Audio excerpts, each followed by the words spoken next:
Colikiawan di seluruh Nusantara, apa kabarnya nih? Nih, saya kasih lagi video pemersatu bangsa yang judulnya Deep Trap. Film tentang psikopat yang sedikit ada gila-gilanya. Daripada berlama-lama, hidupkan rokok kalian, seduh kopi kalian, simetriskan kedudukan, dan inilah alur cerita filmnya. Di sebuah rumah sakit, terlihat seorang wanita yang bernama Soyeon yang sedang memeriksakan kandungannya. Raut wajahnya tampak sedih karena ia mengalami keguguran. Kisah lalu berlanjut di sebuah kafe di mana terlihat sekelompok pria sedang mabuk-mabukan sepulang mereka bekerja.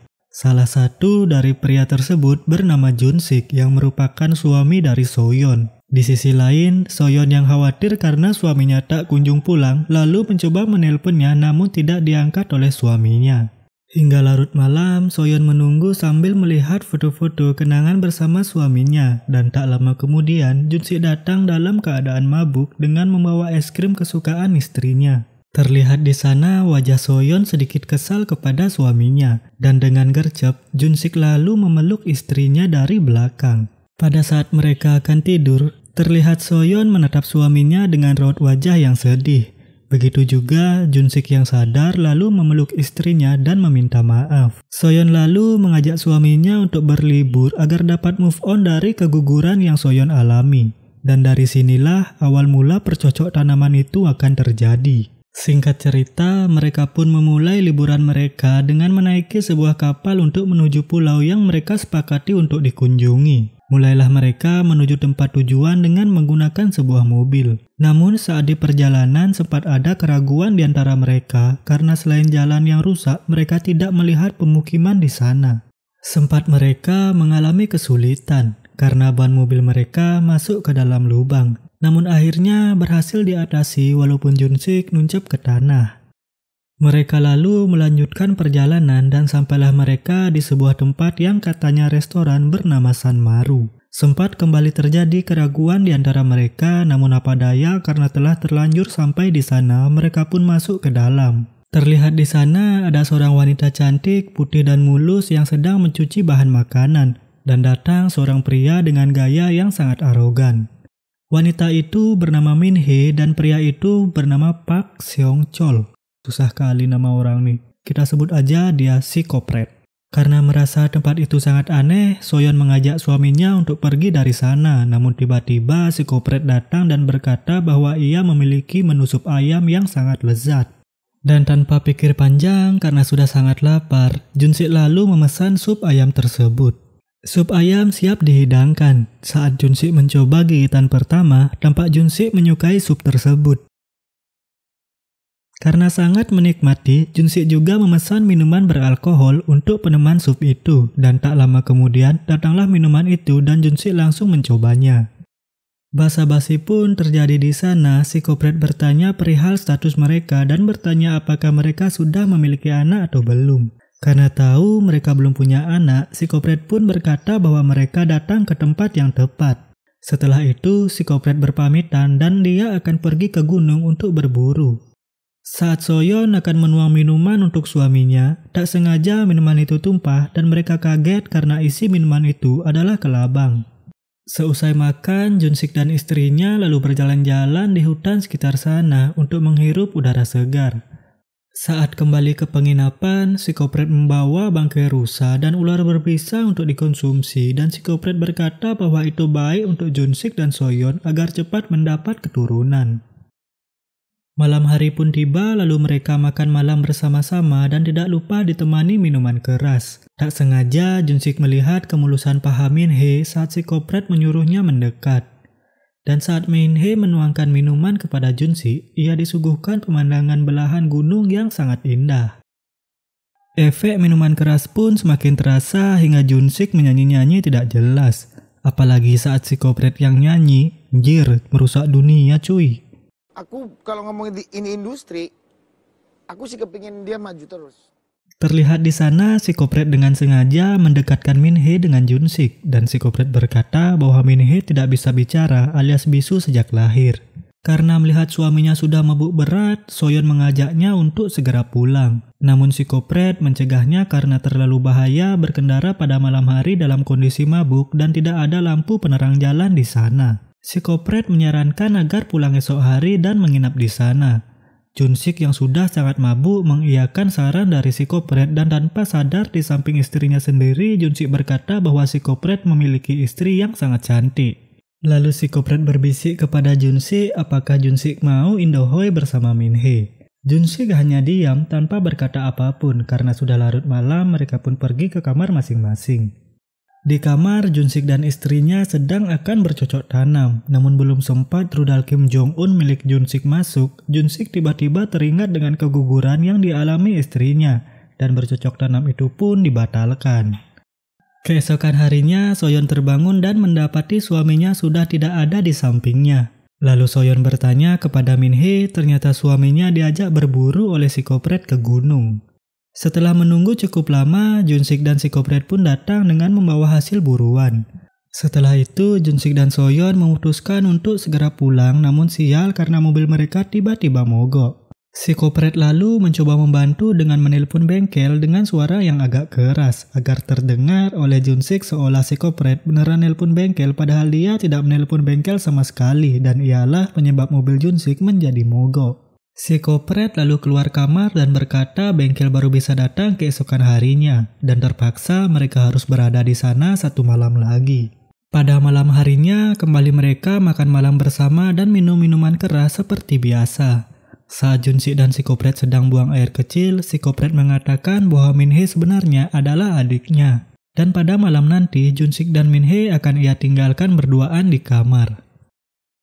Tiba-tiba hujan pun turun dan mereka semua masuk ke dalam kamar. Junsik dan Minhee lalu ditugaskan untuk mengatur meja agar mereka dapat kembali makan dan minum-minum di sana. Tapi saat Minhee mencoba sedikit bersih-bersih, di sana Junsik dibuat ngiler oleh Minhee karena gaya bersih-bersihnya. Tiba-tiba Soyeon datang dan berkata bahwa ia akan tidur terlebih dahulu. Melihat istrinya agak aneh, Junsik lalu memutuskan untuk tidak minum lagi dan beristirahat bersama istrinya. Junsik tampak tidak bisa tidur dan ia memutuskan untuk keluar menghisap 1 batang rokok. Rokok pun habis dan ia masuk kembali ke kamar, namun di sana sudah ada si Kopret yang menunggunya. Diajaklah Junsik ke kamar di mana Minhee ada di sana dan meninggalkan mereka berdua. Mulailah Minhee menuangkan minuman kepada Junsik dan sedikit demi sedikit Minhee mulai mencoba menggoda Junsik hingga akhirnya percocok tanaman pun terjadi. Di sisi lain, Soyeon yang sedang tidur tiba-tiba dikagetkan oleh si Kopret yang masuk ke kamarnya. Dan dari celah kecil, Soyeon diajak memantau suaminya yang sedang bercocok tanam dengan wanita lain. Lalu tiba-tiba, dari belakang si Kopret memaksa Soyeon untuk enak-enak dengannya. Karena tidak dapat melawan, akhirnya Soyeon pasrah karena rudal si Kopret sudah terlanjur masuk. Keesokan harinya, Soyeon dikagetkan oleh si Kopret yang tiba-tiba masuk untuk membangunkan Junsik dan mengajaknya ke bengkel. Namun saat tiba di bengkel, ternyata bengkelnya masih tutup. Ternyata bengkel itu adalah hanya gudang kosong tanpa isi, itu hanya akal-akalan si Kopret untuk mengelabui si Junsik. Lalu si Kopret mengajak Junsik untuk mengambil jebakan yang telah si Kopret pasang di hutan. Namun saat sampai di sana, bukan hewan yang kena jebakan, melainkan si Junsik sendiri yang kena jebakan di mana si Kopret telah mempersiapkannya. Dan hingga akhirnya Junsik jatuh ke jurang. Di sisi lain, Soyeon khawatir karena suaminya tak kunjung datang. Malah saat menunggu, bukan suaminya yang datang, melainkan pasangan lain yang mencari restoran milik si Kopret. Tak lama kemudian datanglah si Kopret, namun Soyeon heran karena suaminya tidak bersama si Kopret. Soyeon lalu menanyakan di mana keberadaan suaminya. Namun dengan wajah bodoh amat, si Kopret berkata bahwa Junsik sedang dalam perjalanan. Mendengar jawaban si Kopret yang acuh, Soyeon pun memarahi si Kopret. Namun si Kopret malah menyuruh Soyeon untuk membantu melayani pasangan yang baru datang tadi. Dengan sangat kesal, Soyeon lalu turun ke bawah untuk menunggu suaminya. Seperti biasa, si Kopret menawarkan menu andalannya yaitu sup ayam sama seperti yang si Kopret lakukan sebelumnya kepada Junsik dan Soyeon. Soyeon yang panik karena suaminya belum juga pulang lalu berteriak kepada si Kopret untuk menanyakan suaminya. Namun karena si Kopret tidak mau tamu barunya terganggu, si Kopret lalu membawa Soyeon ke kamar dan mengurungnya. Malam hari pun tiba dan dengan modusnya kembali si Kopret ingin menikmati tubuh tamu perempuan yang baru datang tadi. Namun berbeda dengan Soyeon yang pasrah, wanita ini justru berteriak dengan keras dan menampar wajah si Kopret. Si Kopret yang kesal lalu menampar balik wanita itu. Pada malam itu juga ternyata Junsik telah sadar dan kembali ke restoran. Saat si Kopret keluar seolah tidak terjadi apa-apa, si Kopret bertanya kepada Junsik. Lalu diantarlah si Junsik untuk bertemu istrinya di kamar. Mereka pun berpelukan dan Soyeon berkata kita harus segera pergi dari tempat ini.